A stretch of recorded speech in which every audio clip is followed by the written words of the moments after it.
Thank you for tuning in to Summary Judgment, where Austin personal injury attorneys Josh Fogelman and Aaron Von Flatern of FVF Law discuss the ins, outs, and in-betweens of personal injury cases.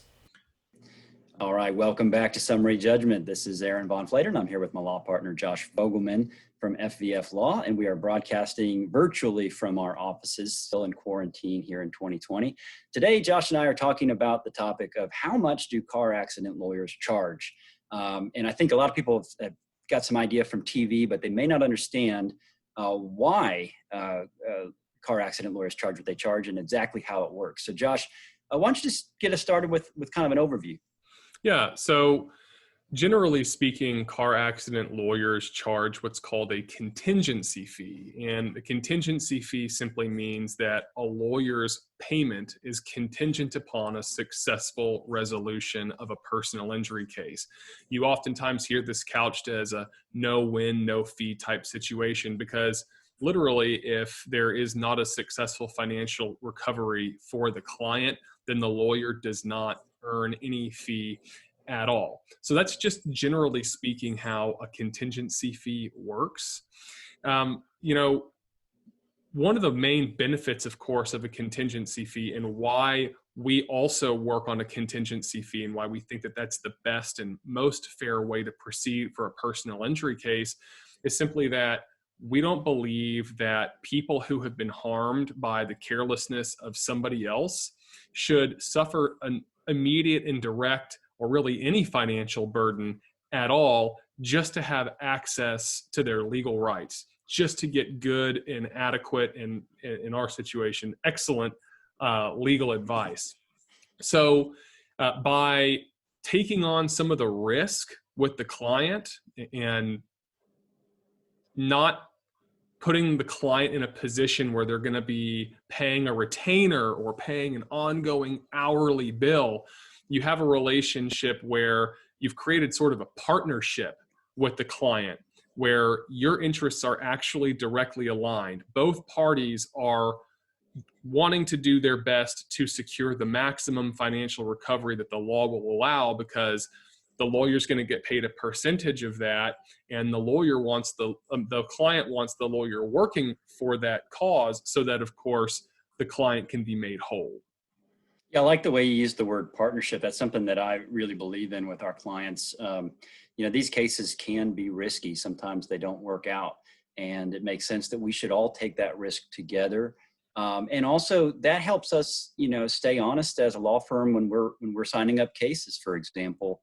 If you're in a partnership with somebody, you want to be with someone you can work with. And so as a law firm, we've always tried to work with clients that we found especially likable. And so, our number one criteria is that we have a client that we enjoy working with and that's likable. And that's not just because of our working relationship, it's also because it affects the outcome of the case.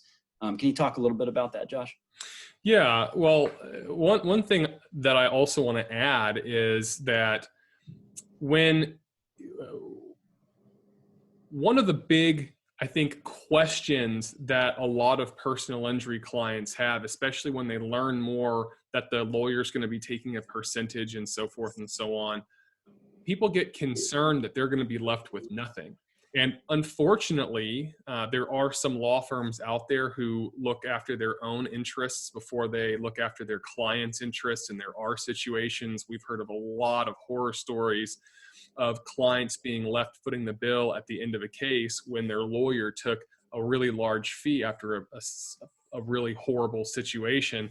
But that's not how it has to work. And really, that's not how it should work. What we're always looking for, I would say, at FVF Law is not just, well, what is the value of this case? What kind of recovery are we going to be able to secure for our client at the end of the day?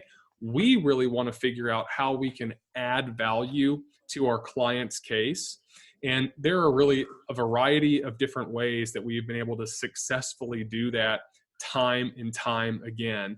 Kind of the two major ones that I would at least focus on for purpose of this podcast and this video is the fact that a good qualified personal injury lawyer that has the resources to do a great job litigating somebody's case or helping a client understand their rights and options will help them understand how to leave no stone unturned and really do everything in their power to make sure that every single element of damages that a person can recover, in other words, all of the different categories of harms and losses that a person can receive compensation for, we make sure that we're exploring every single one of those categories to the fullest so that we know at the end of the day, every single harm and loss is going to be compensated.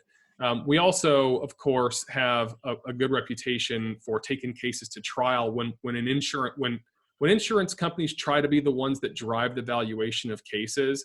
That tends to be at the expense of the client, and we find ourselves pushing back against that quite a bit, and we're not afraid to try cases.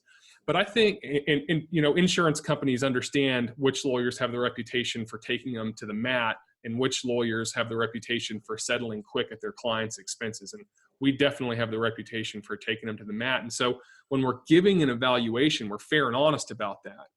But I think, and Aaron, I think you'll agree with me on this, one of the probably most overlooked ways that a good personal injury lawyer can really add value to a client's case is doing all the work on the back end. It's not just about going and actually getting all the money that we can get to help make our clients whole. It's also fighting all of those people who have their fingers in the pie at the end of the day. You've got health insurance companies that want to get paid back. You've got hospitals who have put liens on cases. You have doctor bills. These things can take a huge bite out of a person's recovery if they're not really careful. And we understand and know the tools that are out there and available to fight back against these some of these abusive billing practices in some instances, and make sure that we beat those liabilities down in the back end in a way that balloons our clients' net recovery out of any sort of a settlement. Yeah, and I think that's all excellent information. One thing that potential clients may wonder about is, if you've got a law firm that can go all the way to trial, they've seen trials on TV. There are experts. There are people who have taken measurements and done accident reconstruction.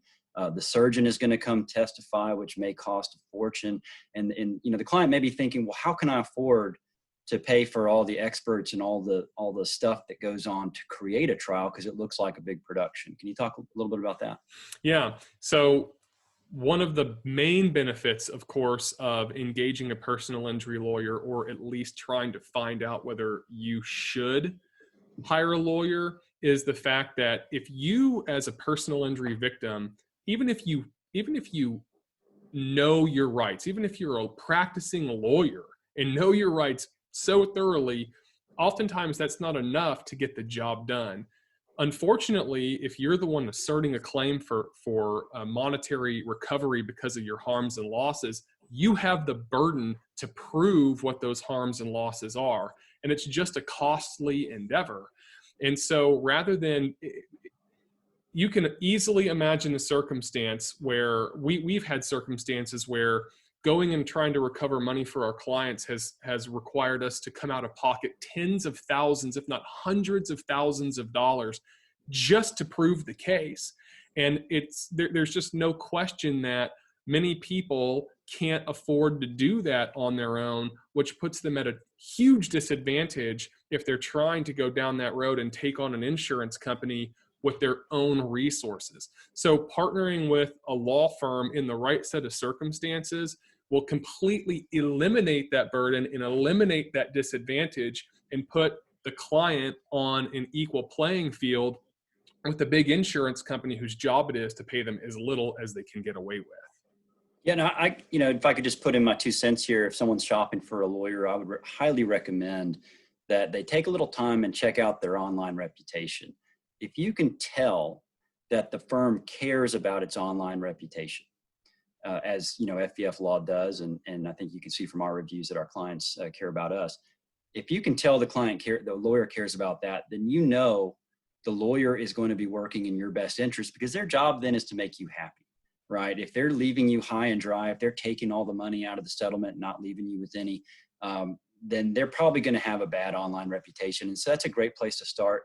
Obviously, checking out their website and find out if they have the qualifications to actually go to trial. That's the other big one, because insurance companies definitely do that. As we know, of course, I used to be an adjuster. A lot of our lawyers used to be adjusters, and they do their own snooping and they figure out which lawyers go to trial and which lawyers don't. And I promise it changes the value of the case, because they have to decide whether or not they're going to spend the money to defend the case. And they also have to decide whether or not they can face 12 members of our community on something where someone's been seriously harmed because of someone else's negligence. So just my soapbox for a second, but I think that's another big piece of this. Before you go partnering with somebody, make sure that they have a good reputation. Yeah, and I guess in summary, we've talked a lot about how the contingency fee works and what the advantages of a contingency fee are, and the benefits, of course, of partnering with a reputable personal injury lawyer. But something that I guess is really important for our viewers and listeners to understand is, in addition to a lawyer only getting paid in the event that there's a recovery, a positive outcome for the client, all of those costs that we talk about, those are treated as an advance. So if the law firm is unsuccessful for some reason in recovering for the client's not going to be left to foot those bills. So what are important to sort of piggyback on what you were saying, Aaron, making sure that you're choosing a lawyer with the proper reputation, and making sure that you choose a lawyer who has the proper resources and is going to be prepared to roll the dice when it's the right thing to do for the client, and really put the money out that needs to be put out to properly invest in their client's case, can have a substantial impact on the case's outcome. Well, I hope this has been helpful. This has been Summary Judgment once again, and we look forward to the next time.